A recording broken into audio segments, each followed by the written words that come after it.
I also want to provide the latest on Tropical Storm Isaias. Approximately 600,000 are without power along the East Coast. Pirezidaantiin Ameerikaa xalayaa Isaayyaas Afwerqiitii barreessuun dhagahamuun ijoo dubbii ta'aatii kan jiru. Gaanfa Afrikaa keessatti yeroo garagaraatti rakkoowwan adda addaa mudachuudhaan biyyoota akkasumas naannolee kanneen tasgabbii dhabsiisuudha. Kun ammoo fedhii warroota gurguddatanii fi fedhii warroonni aangoo gadi dhiisuudhaaf rakkoo itti ta'e agarsiisan kan wal simsiisuudha jechuun gabaasaaleen addunyaa garagaraa ni baasu. Guyyaa kaleessaa akka dhagahametti pirezidaantiin Ameerikaa Doonaald Tiraamp xalayaa pirezidaantii Isaayyaas Afwerqiitiif barreessuun isaa dhagahameera. Kun ammoo miidiyaalee gurguddaadhaan wal harkaa fuudhamee haasahamaa jira. Qabiyyeen isaa maal akka ta'e guutuu isaa kan isin dhiyeessinu ta'a. Kabajamtoota jaalatamtoota hordoftoota Barii News Barii miidiyaa sabskiraayib gochuun waahillan keessaniif sheer gochuudhaan hanga xumuraatti akkan waliin turtan isin affeerra. Yaada keessan karaa koomentiin nu qooda. Pirezidaantiin Ameerikaa Doonaald Tiraamp xalayaa pirezidaantii Eertiriyaa Isaayyaas Afwerqiitiin barreessu ministeerri odeeffannoo Eertiriyaa kan ta'e Yemaanee Gabramasqal himeera.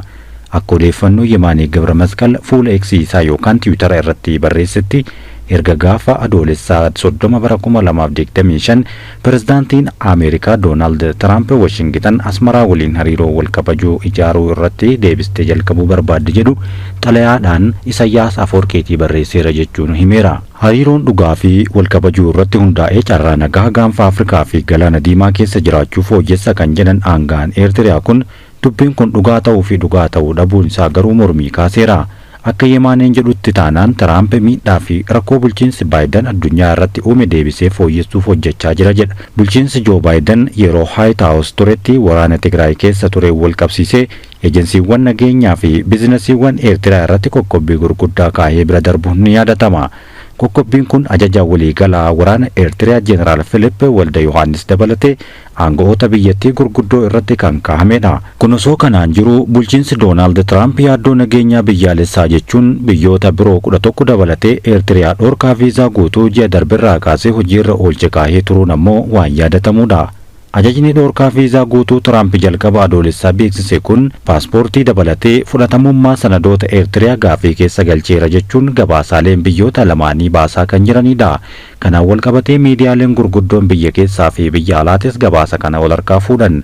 Kana malees Tiraamp Eertiriyaa yeroo dheeraaf lammiilee ishee Ameerikaa irraa gara biyyaatti ari'aman fudhachuu didaa turte jechuun himatee ture. Kun ammoo poolisii Ameerikaan bara kana baafte keessaa kan tokkodha. Eertiriyaan garuu himannaawwan Ameerikaan irratti dhiyeessitu fudhachuu diduun dhiibbaa fi qoqqobbiiwwan ishee irra ga'u hunda qeeqteerti.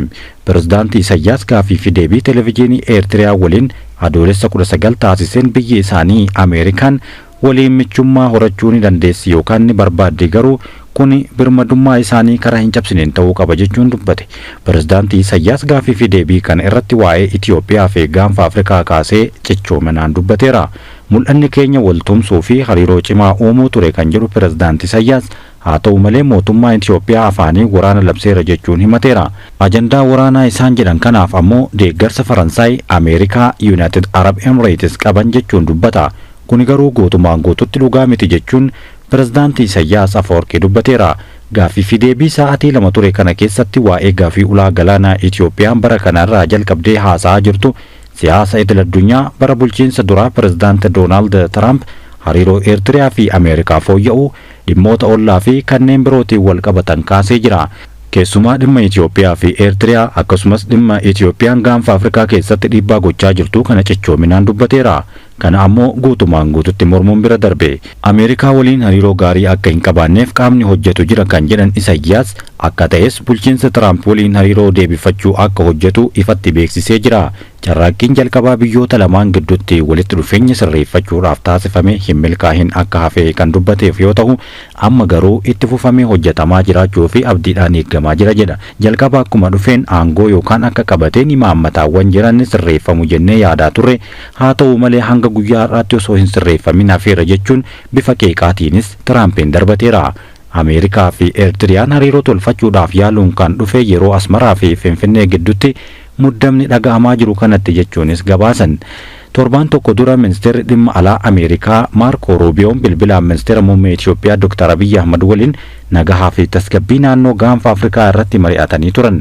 Ministeerri dhimma alaa Ameerikaa kun marii isaanii muummee ministeera Itoophiyaa waliin taasisan kanaan barbaachisummaa marii fi tasgabbii naannichaa cimsanii hubachiisaniiru. Akka ibsa ministeera dhimma alaa kanaatti Ruubiyoon haaromsa diinagdee Itoophiyaan taasifte kan dinqisiifatan yoo ta'u, daldalaa fi investimentii Ameerikaa babal'isuudhaaf carraa guddaa qaban kaasanii turan.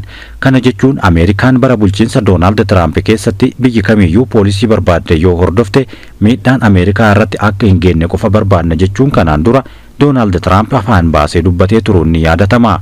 Pirezidaantii Eertiriyaa Isayyaas Afeworqii gama isaaniitiin karra hulaa galaana Itoophiyaan gaafachaa jirtu akkasumas naannoo galaana diimaa ol'aantummaadhaan eeguudhaaf waadaa galuun isaa ni beekama.